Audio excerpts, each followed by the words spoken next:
summer's day, in a busy Cornish town, the starling whisperer sat himself down. He unzipped his bag and took out some treats, and called the starlings over with a whistle and a greet.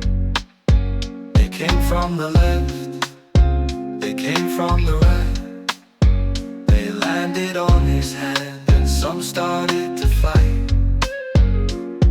He whispered to all his feathered friends, "There's enough for you all, so the squabbling can end."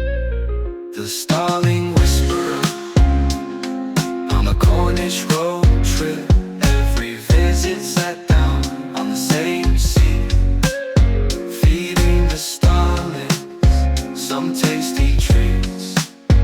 They're all fed and happy and feeling upbeat. It's off to the beach now.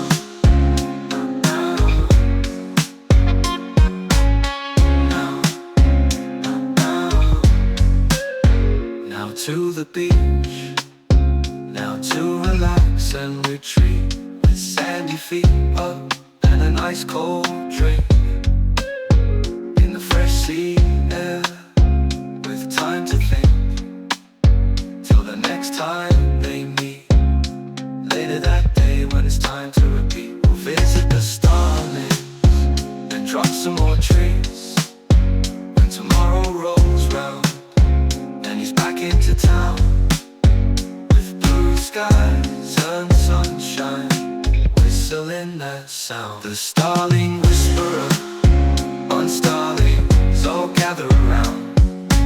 Numbers keep growing as word gets around. Out come the mealworms for more tasty treats, all sat in the sunshine, feeling upbeat. The starling whisperer on the Cornish road trip, the starling whisperer on the Cornish road trip.